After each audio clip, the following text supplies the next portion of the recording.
nagbita ako ng abogado na kilala mo at least ngayon magkasama kayo dito.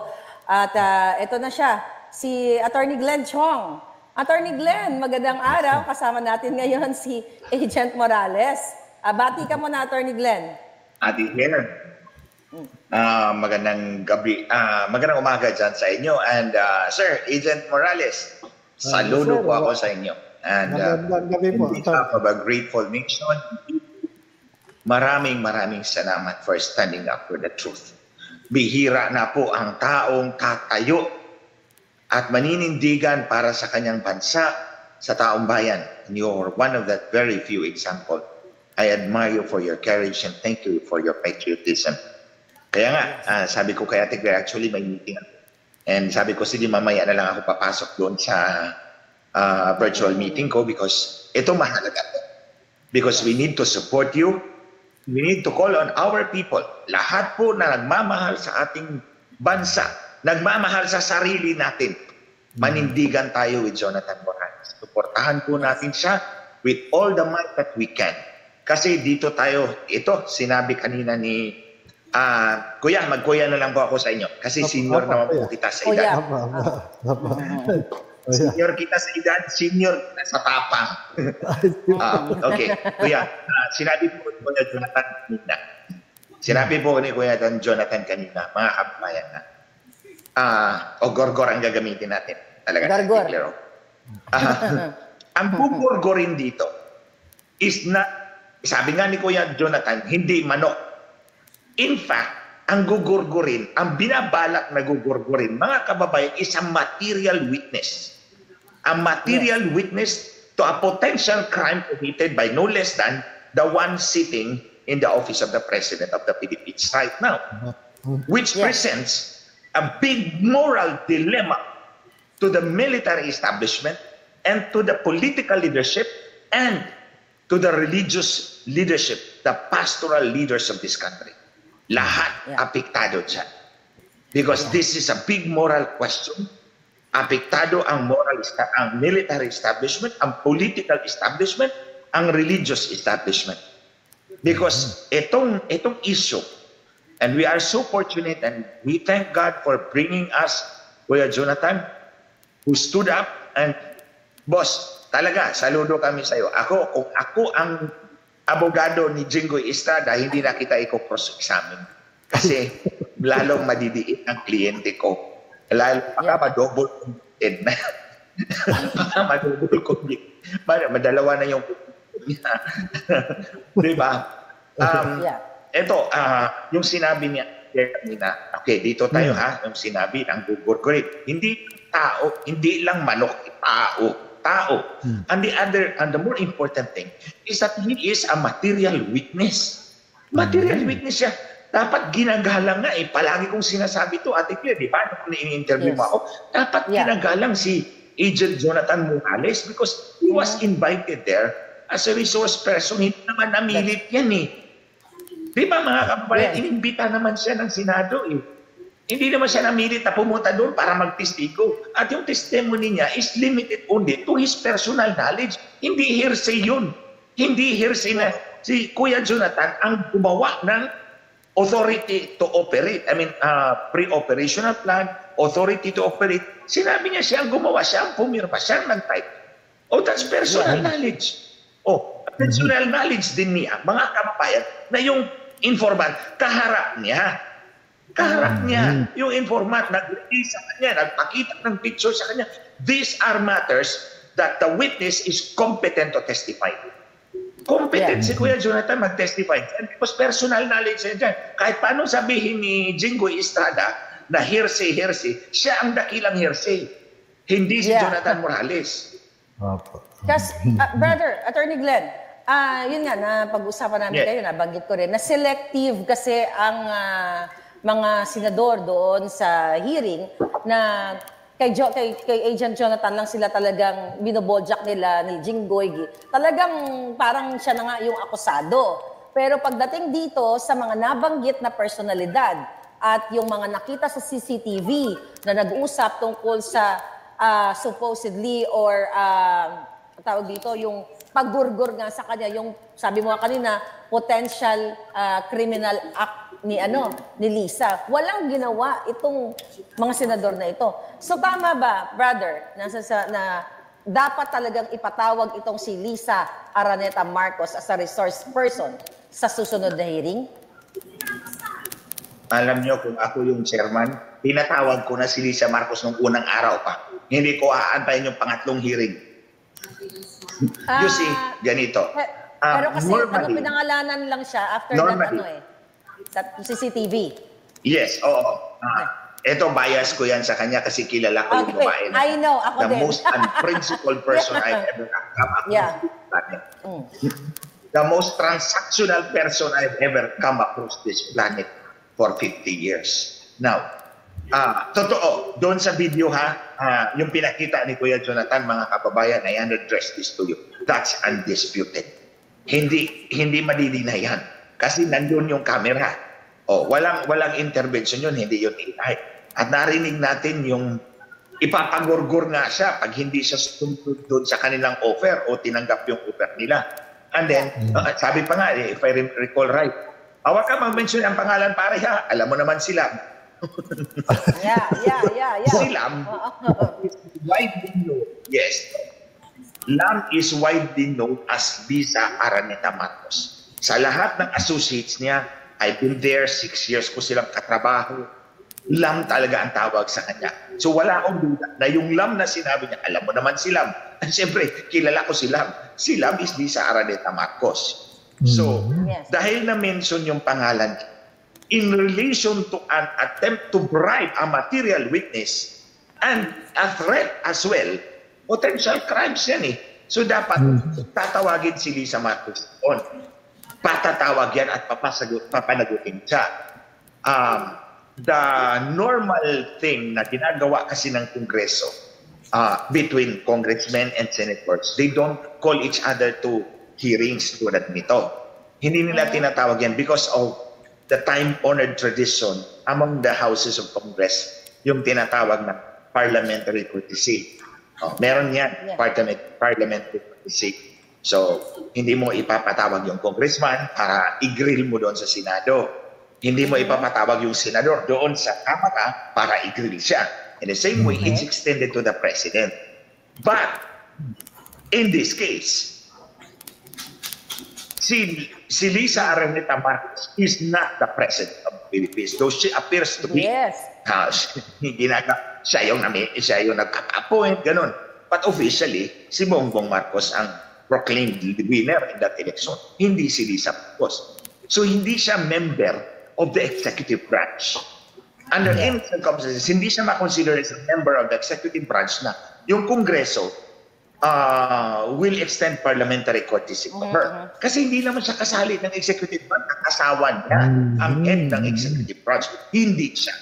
Wala siyang electoral mandate. Hindi naman siya binoto eh. Wala naman siyang legal position there. Wala siyang legal personality except that she is the first lady, the wife of the president, and we call her that first lady. So hindi i-extend yung parliamentary courtesy sa kanya to the president and vice president, yes, but not to the wife attached to the president. And remember, ito, nung panahon ni Leni Robredo, nag-a-appear si Leni Robredo doon sa House of Representatives and in the Senate to defend their budget. Although, si President Duterte hindi na nag-a-appear. Of course, because he is really president and merong parliamentary courtesy. Pero nasa tao yan kung i-believe niya yung parliamentary courtesy na due her. So in the case of Leni Robredo, nag-a-appear siya doon sa Senate hearing, doon sa House of Representatives para sa budget ng kanyang opisina. But that's fine. So in other words, si Marcos, without any parliamentary courtesy due her, should be summoned and made to answer question concerning that offer, that bribery attempt and the attempt na, it's a threat. Ang tulad niya sinabi ni Kuya, hindi mano ito. Buhay yan ng tao. Anong tao na yan, mahalaga yan sa Pilipinas at sa bawat Pilipino sa mga oras na, sa panahon ito. Sir, Sir Jonathan, so... Mahalaga ang buhay niya. So, narinig natin si Attorney Glenn Chong na wala siyang immunity at dapat talaga mag-shed ng light itong si Lam tungkol dito sa kanyang involvement as, I believe nabanggit mo to sa last interview natin as si Lisa ay project officer. Sir Jonathan, ano ba talaga ang ine-expect mo tomorrow dito sa hearing na ito? Alam nyo, unang-una, no? Ang ine-expect ko rito yung magkaroon ng ng talagang walang pagpili. Kasi ang nangyayari, no, ang nakikita ko, nagiging selective yung yung committee patungkol dun sa mga naiimbitahan. Yung ang sabi nyo kanina, maari na nakalimutan lang o nakaligtaan ng chairman ng committee ng dangerous drugs para imbitahin itong si si First Lady Luisa Araneta Marcos. Kasi kung titingnan natin sa mga ganitong uri ng investigasyon, kapag kami na lumulutang na pangalan at nababanggit, dapat ito ay iniimbitahan at pinagpapaliwanag under the oath. Di ba? Dapat ipresenta niya yung sarili niya, pabulaanan niya kung ano man yung akusasyon laban sa kanya. Dapat ganun po. Tama po ba, Atty.? Yeah. Person of interest yan, yung term ninyo sa kapulisan. Person of interest, di ba? Tama po. Tama po. Agawin ko muna kayo. Pero kasi nga, instead na yung nagbanggit ng pangalan na si alias Picoy at saka si Romy Enriquez para pigain or talaga i-extract about that pag-uusap ni Kumar at saka ni Lam, wala nga, Attorney Glenn, Agent Morales, wala nga ginawa yung mga senador. Hindi nga sila nag-follow up question doon. So, parang obviously, ito talaga ay may basbas ng Malacanang. 'Di ba? Kasi walang ginawa yung senator 'Di ba dapat sasabihin nila doon sa kay alias Picoy at saka dito kay Romy na, bakit yung dinadamay ang pangalan ng ni Lisa Aranta Marcos? Dapat merong action, 'di ba? Tama ba, Attorney Glenn? May gagawin. Sila bakit dinadamay? Good point. Yes, very good point. Tama po kasi yung Sige, ikaw muna, Agent. Well, Jonathan, go ahead. Yung kaya nga po, nung talagang binabanggit yung doon sa video, yung pangalan ng Luisa Marcos o yung Lam at saka yung James Kumar na ito yung papatayin, gugurgurin. Gugurgurin. Gugurgurin. Kaya nga nagtataka ako doon sa mga ibang senador na nakapakinig noon na wala man lang silang reaksyon. Wala man lang silang reaksyon para ipatawag yung mga pangunahing tauhan doon sa video na yun, na di umano nasa likod ng pag-uutos na ako ay gugurgurin. Wala man lang wala akong yung inaasahan ko na gagawin nung mga senador na naandoon na ipatatawag kung sino man yung mga tao doon. Pero wala Talagang sabi ko, mukhang talagang nagiging selective doon sa proceeding na yun. Walang action. Yeah, Attorney Glenn, walang action silang ginawa. Attorney Glenn? Actually, I declare, Kuya Jonathan, mga kababayan, gusto ko ipakita sa inyo yung frame of mind ni Kuya Jonathan nung lumabas mga pangalan ni James Kumar, yung pangalan ni Lam. True enough, as a police officer, as an agent of the law, sinabi ko na to dati, Ate Claire, si Kuya Jonathan appears to be by the book. Di ba? By the book.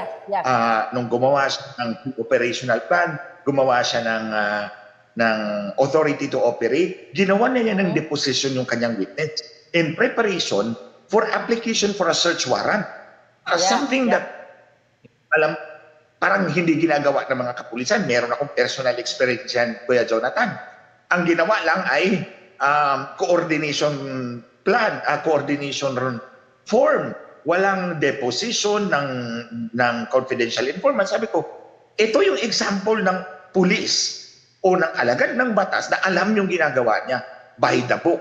Now, tingnan ninyo mga kababayan, yung sinabi ni Kuya Jonathan kanina. Yung frame of mind niya, lumabas yung mga pangalan. Ang nasa isip niya, dapat tinanong nyo yan o sino yan? Ano yung kanyang kinalaman dito? Because automatic sa kanyang isipan as alagad ng batas, persons of interest yan. So si Araneta Marcos Lam is a person of interest. And then, may mga senador na mga abogado. Don't tell me, mas magaling ba ang pulis na to na sa harap ko kaysa mga abogado na kayo? Umabot na kayo pagka-senador, abogado kayo, umabot kayo, naging congressman kayo, naging senador kayo. Matatalo lang kayo ng isang lowly na alagad ng batas. So, ang ibig ko sabihin mga kababayan, itong alagad ng batas na nasa harap natin, itong witness na nasa harap natin, is very credible. Alam niya ang ginagawa niya, and we have no reason to doubt him. That's why we have to support him. O tingnan nyo, pinalalagpas nila yung mga persons of interest that normally arouses the suspicion of a true-blooded police officer, of a true-blooded agent of the law. Yes. Jonathan? Kaya nga, bago si agent, bago ka agent, kaya nga Attorney Glenn, kailangan malaman ng taong bayan na hindi pwedeng palagpasin at tatapusin na lang nila yung hearing tomorrow at hindi papatawag itong mga persons of interest na ito. Yeah, Agent Jonathan. Yun nga po kasi doon pa lang sa doon sa ipinakita na negotiation, yung tangkang negotiation, pag-bribe sa akin, Doon pa lang nakita ko na ito covert operation. Ang isa dito sa ipinupunto ko dito is yung kinakailangan mapalitaw natin yung conspiracy between doon sa project officer, which is tumatayo yung LAM, at saka dito doon sa action agent. Hindi pa yon. Kasi nakita ko yung big picture niya, Nakita ko yung big picture niya na ito hindi lang nakapako dun sa bribery, dun sa negotiation. Kasi lumalabas, ito ay case operational plan, isang plano na covert operation na kapag ka nagkaroon ng failure dun sa negotiation, ito napapasok yung attack dogs. Yung mga senador. Para sirain ka. Kasi ang investigation, kung gusto nilang ma-achieve, kung gusto lang may malaman talaga, malaman nila paano lumabas ito, ano yung mga information na kapaloob dyan, doon lang naman Pero ang ginagawa nila, talagang sinisira nila, inaatake nila kung sino yung yung nag-imbestiga Mali Kaya sabi ko, mukhang kung siseryosohin ang pag-iimbestiga rito, makikita yung conspiracy dito sa likod nitong ito. Makikita na, pero mukhang hindi interesado yung mga senador patungkol dyan sa usapin na yan. Kaya dapat malaman, talagang dapat i-summon itong si Lisa para malaman kung talaga bang etong si alias Picoy na ito ay naggawa-gawa lang o katang isip lang niya. Kasi napakabigat, bakit niya idadama yung pangalan ni Lam at nung James Kumar? So doon natin mapapakita, di ba? Siya ba may kinalaman or what? O sintu-sintu lang ba talaga si Picoy? So, di ba, Attorney Glenn? Ganito, ito I address this to Senator Bato. Kayo po ang committee chair. Kontrolado nyo po yung lahat ng circumstances ng hearing na to. You have the power to actually summon Lisa Marcos to shed light on this issue. Itong issue na to has already assumed a life of its own. Pagkatapos na mag-testify ni Kuya Jonathan Morales doon sa Senado, nanindigan siya and he stood his ground and he's very credible. Hindi siya natinag, hindi siya nasira ng mga attack dogs ng administrasyon. Alam naman natin yun. Nung una palang pagtanong ni Jinggoy Estrada, alam mo na na inutusan to we have a very brave officer. And so ito, Senator Bato, in the interest of the truth. Ito naman yung palaging sinasabi mo na we are here to ferry out the truth. So to ferry out the truth, hindi pwedeng iwanan natin yung issue na yan. Yung issue of to bribe the material witness and to threaten the material witness in case the bribe doesn't goes through. So, nag-assume na siya ng life of its own. So ito, kailangan nating buklatin to. Kailangan nating i-open yung page na yan. And let us look at the bigger. So yun nga sabi ni Kuya Jonathan, there's a conspiracy. Obviously there is. There's a conspiracy between the two na nag-offer sa kanya and someone else from whom they were acting in behalf of. So ito yung dalawang field agent at may project director yan. So we have to uncover that because it is germane to the subject matter of the investigation. Ang pinag-uusapan natin dito, yung ginawang, originally yung leakage ng papeles. Tapos napunta tayo doon sa authenticity na sinabi naman ni Kuya Jonathan, authentic yan. O kaya nga, sabi ni Senator Bato, hindi yan AI. Okay, natamimi na yung kabila. O ito ngayon, we're going to turn another page. Kasi, ginawa ninyo yan eh. Inattempt ninyong i-bribe si Jonathan. He refused. He stood his ground. Tinakot ninyo. O inatake nyo nga the next day sa hearing. So ano ngayon? Yung dalawa did not act on their own. Obviously. Sa sinabi nila. So we have to uncover that page. The only way we can do that, you have to summon the First Lady, the fierce lady, and make her answer questions there para we can achieve closure. We can achieve closure kasi kung hindi, baka umabot doon sa envelope dati na ayaw din pabuksan. And the result is yung tenant sa Malacanang na-ejected. Opo. Actually, yan yung mga comment ngayon na nababasa natin, ano? Na kung talagang walang participation si Lam at itong si Kumar, bakit nga daw talaga hindi sinomon ito? Bakit hindi patawag? Yes. No, wait.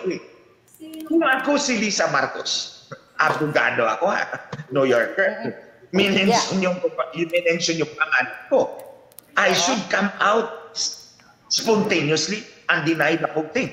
Categorically. Walang denial si Lisa Marcos ilang araw na. That's one thing I would like to point out to the public. Yes. Sir, di ba? At ako'y hindi naman din papayag. Ako'y hindi naman din papayag na hindi siya humarap. Kasi unang-una, sa puso ko, sa isip ko at sa damdamin ng aking pamilya, siya yung unang-unang tao na talagang may banta sa aking buhay. Dahil siya yung binanggit Siya yung nakita sa video, nung nag-depict sa video, nung magkausap si Romy Enriquez at saka yung si Picoy, doon sa video call, napanood ng pamilya ko. Kaya hindi nila mabubura sa isip at sa puso ng pamilya ko yung takot na itinanim nila. Kaya yung First Lady na yan, dapat lang imbitahin ng Senado yan, paharapin doon sa investigasyon.